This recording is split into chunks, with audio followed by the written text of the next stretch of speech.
Hello everyone, मैं हूं CP Kothiyal और स्वागत है आप सभी का वेलकम पहाड़ में। वेलकम पहाड़ की ओर से, उत्तराखंड की छोर से। तो आज सुबह से बिल्कुल भी टाइम नहीं मिला कुछ भी आप लोगों को दिखाने का, तो आज का ब्लॉग यहां से स्टार्ट करते हैं। लेट अस गो। अभी हो रही है यहाँ पे गाड़ी स्टार्ट, और जो हमने परसों अनाज बाहर डाला था उस अनाज को ले जाते हैं चक्की में, और चक्की में कुटवाते हैं, उसके बाद लाते हैं घर।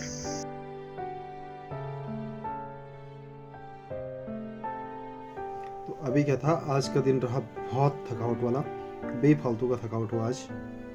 जो मैं ले गया था नाज धान नीचे के लिए, उसको मैंने चक्की पे दे दिया, और उसके बाद मैं आ गया अभी घर। अभी लगभग जो है शाम की 4 बज चुके हैं, और 4 बजे मैं जो हूँ घर आया हूँ, क्योंकि बहुत सारे काम थे निपटाने के लिए। वो सारे काम निपटाए, कुछ निपटे कुछ नहीं निपटे। रास्ते में बिल्कुल भी कैमरा बाहर नहीं निकाला, क्योंकि काम ही इतने इम्पोर्टेंट थे कि उन्हें करना बहुत ज़रूरी था, लेकिन फिर भी काम नहीं हो पाए। और अभी बहुत ज़्यादा टायर्ड हो चुका हूँ, बहुत ज़्यादा थक चुका हूँ, लेकिन फिर भी कोशिश करते हैं कुछ और बताने की, जो कुछ यहाँ पे इसके बाद हो।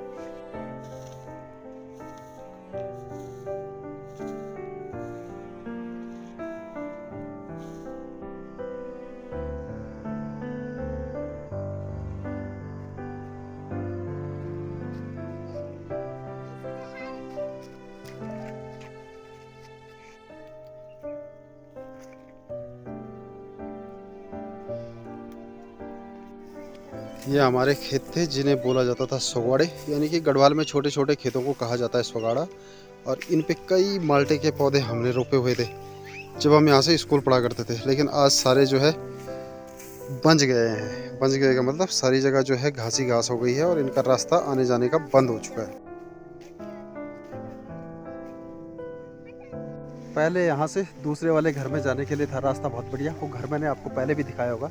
लेकिन आज की डेट में देख लीजिए कितना भयंकर जो है यहाँ पर ये सारा हो चुका है घास से, और हम बिना रास्ते के ही आज रास्ता बना रहे हैं। जबकि पहले हम जो है सीधे चले जाते थे, पूरा साफ सा रास्ता था, क्योंकि तब लोगों का यहाँ से आना जाना हुआ करता था। अब आना जाना बंद हो गया तो रास्ता भी बंद हो गया। कभी जो ये पेड़ थे, ये पेड़ कभी हरे भरे हुआ करते थे, लेकिन आज इंसान ही नहीं है, तो ये भी धीरे धीरे क्या होने लग गए, सूखने लग गए। और इनके नीचे जहाँ पहले कुछ फसल या फिर छोटी छोटी जो राजमा होती थी वो हुआ करती थी, लेकिन आज बोने वाला ही नहीं, तो वहाँ पे क्या हो गया, घास जम चुकी है पूरी तरह से।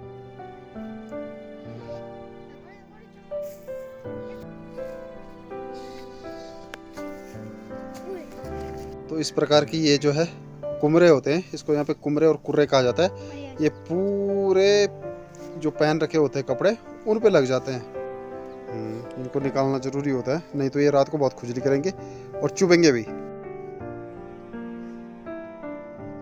कभी क्या होता था कि जो घर का आंगन होता था और आंगन के आगे वाला जो पोर्शन होता था, उस वाले पोर्शन में इस गांव में प्रत्येक घर के आगे जो है फूल ही फूल लगे होते थे। लेकिन आज घर में लोग बहुत कम रहते हैं, तो फूल का मिलना भी बहुत कम है।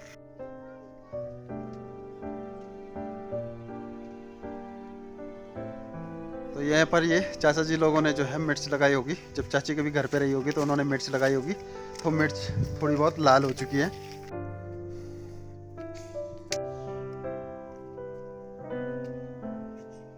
ये हमारा पुराना वाला घर, जहाँ पे सारे लोग कंबाइंड होकर रहते थे, आज ऐसी स्थिति हो गई है इसकी, यहाँ पे कंबाइंड क्या, एक भी आदमी नहीं रह सकता अब।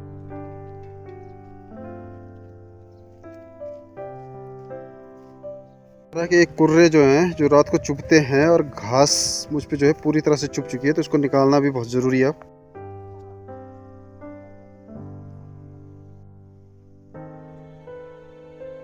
यहाँ पर मेरे पीछे आप देख रहे हैं ऊपर चोटी में, यह है माँ चंद्रवदनी का पावन मंदिर।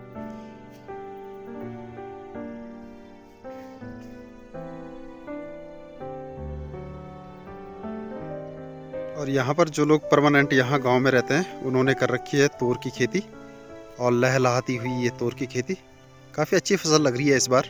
और हमारे गांव की एक विशेषता है कि हमारा गांव जो है दूर पहाड़ी पर बसा हुआ है, और इससे जो है कोई भी आदमी यहाँ आने के बाद बोर नहीं होता है, या उसे ये नहीं लगता कि हम किसी घुटन में हैं, क्योंकि सामने जो है बहुत दूर दूर पहाड़ हैं, और जो सामने वाले गांव हैं काफ़ी रमणीक गांव है।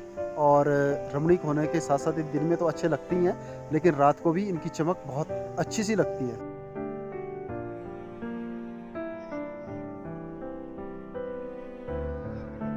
कभी कभी लगता है कि हमारे पुरखों ने कितनी शिद्दत से मकान बनाया होगा और कितनी मेहनत की होगी, दिन रात एक किया होगा, तब जाके ये मकान बना होगा। और पता नहीं किस उम्मीद के साथ ये मकान बना होगा और आज इसकी हालत कुछ इस तरह से बनी हुई है। कभी कभी तो लगता है इन सब चीज़ों के जिम्मेदार हम हैं। लेकिन दूसरा पहलू समझा जाए तो हमेशा हर चीज़ एक जैसी नहीं रहती। जिस चीज़ का निर्माण हुआ है उसका विध्वंस भी जरूरी है, और ये वक्त की मार ही नहीं बल्कि इतिहास गवाह है।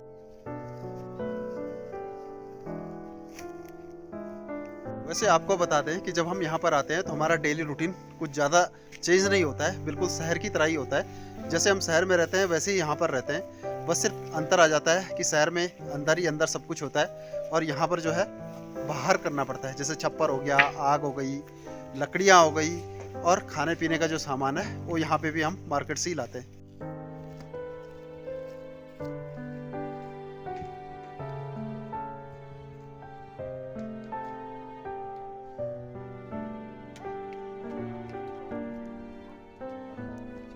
और ये इस तरह कुछ सोलर लाइटें प्रत्येक घर पे लगी हुई है। अब अफसोस तो इस बात का है कि सोलर लाइटें भी अब आई जब यहाँ पर जो है कोई रहता ही नहीं है। मौसम भी अब कुछ हल्का सा हो चुका है, दिन में धूप भी हल्की हो चुकी है, धीरे धीरे ठंड पड़ने वाली है। बादलों ने भी करवटें ले ली है आसमान में।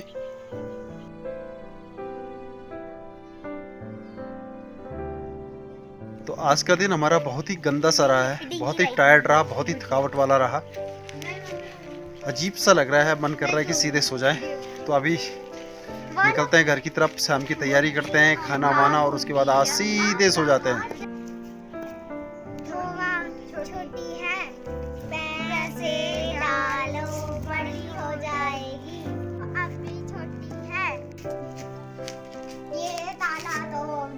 पापा को बुलाएंगे। बचपन में हम भी कुछ इस तरह के खेल खेला करते थे और अपनी बचपन की यादों को ताजा कर देते हैं ये छोटे छोटे बच्चे। तो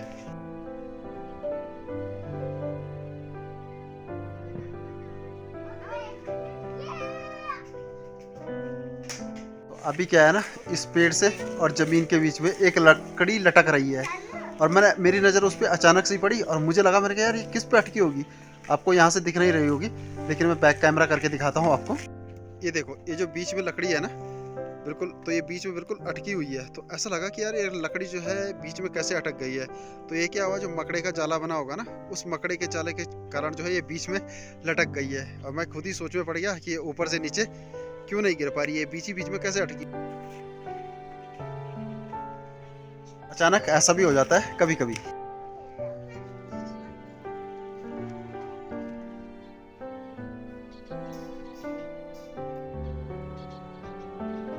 तो आज का वीडियो का करते हैं यहीं पे एंड।